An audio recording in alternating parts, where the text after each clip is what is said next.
अस्सलाम वालेकुम। Last class में हमने प्रोबेबिलिटी का बेसिक कॉन्सेप्ट डिटेल में समझा था कि किसी भी इवेंट के होने के चांस कैसे निकालते हैं, इसका फॉर्मूला क्या होता है और इसको किस तरीके से सॉल्व कर सकते हैं। आप पहले इंट्रो देखिएगा ताकि ये वीडियो और अच्छे से क्लियर हो जाए। आज हम कॉन्सेप्ट को क्वेश्चंस के जरिए और अच्छे से समझेंगे। पहले मैं आपको प्रोबेबिलिटी का क्विक ओवरव्यू दे देती हूँ। प्रोबेबिलिटी सिंपली मींस चांसेस, मतलब ये कि किसी भी इवेंट के होने के कितने चांसेस है या पॉसिबिलिटी है कि वो होगा।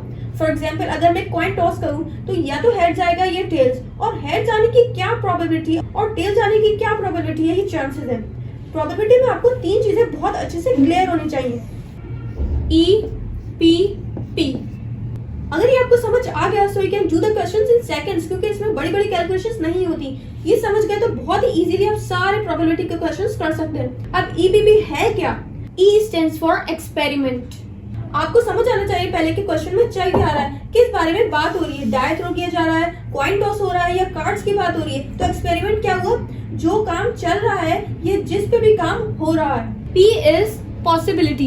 जो भी एक्सपेरिमेंट हो रहा है उसमें कितनी पॉसिबिलिटी है। फॉर एग्जाम्पल कॉइन टॉस हो रहा है तो एक कॉइन में कितनी पॉसिबिलिटी है, क्या आ सकता है। तो कॉइन टॉस करेंगे तो ये हेड जाएगा या टेल जाएगा, तो इसकी पॉसिबिलिटी, ये टोटल पॉसिबल आउटकम्स भी कह सकते हैं, तो वो है 2। ठीक है। और अगर एक एक्सपेरिमेंट हो रहा है जिसमें डाई थ्रो हो रहा है तो डाई की पॉसिबिलिटी 6 है। 1 2 3 4 5 6 मींस टोटल पॉसिबल आउटकम 6 है। और दिस भी इज प्रोबेबिलिटी।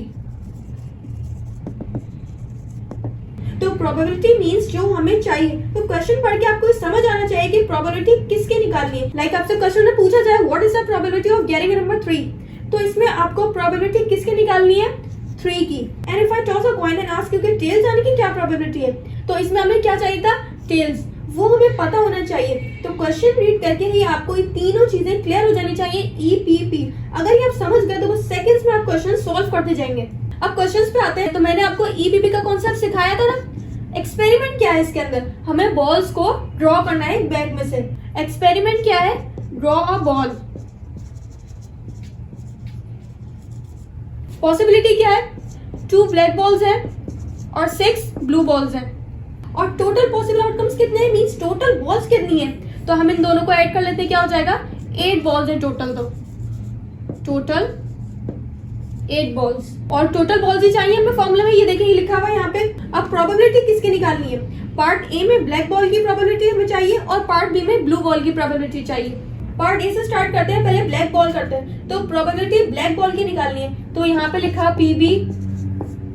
फिर total outcomes means total balls कितनी है।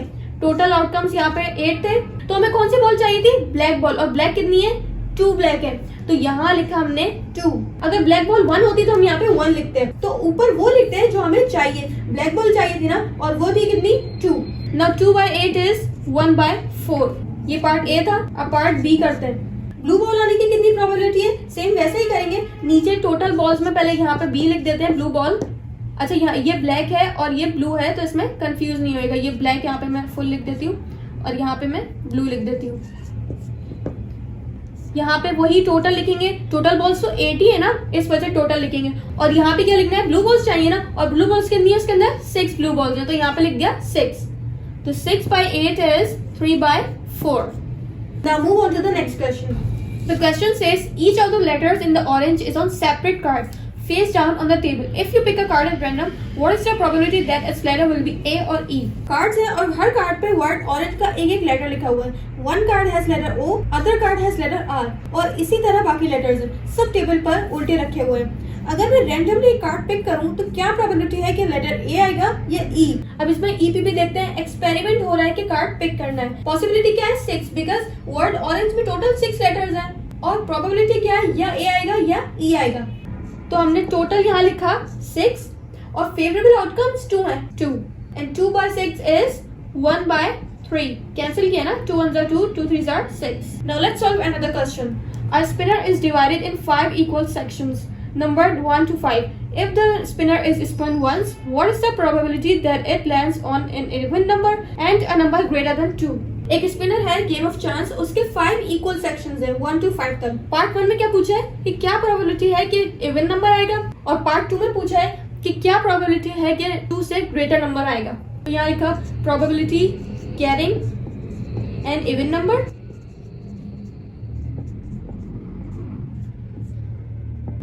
आउटकम्स कितने हैं? 5। इन्हीं 5 नंबर्स में से कोई एक नंबर आ सकता है। और फेवरेबल आउटकम्स कितने हुए? 2। एक 2 और एक 4। तो यहाँ पे लिखा मैंने 2। तो 2/5 इसकी प्रोबेबिलिटी है। अब सेकंड वाला करते हैं, पार्ट बी करते हैं। ये पार्ट ए था और पार्ट बी करते हैं। Getting a number greater than 2। Divide में वही लिखा 5 पॉसिबल आउटकम्स और कितने नंबर्स आने के चांसेस है 2 से ज्यादा। एक 3, 4 एंड 5।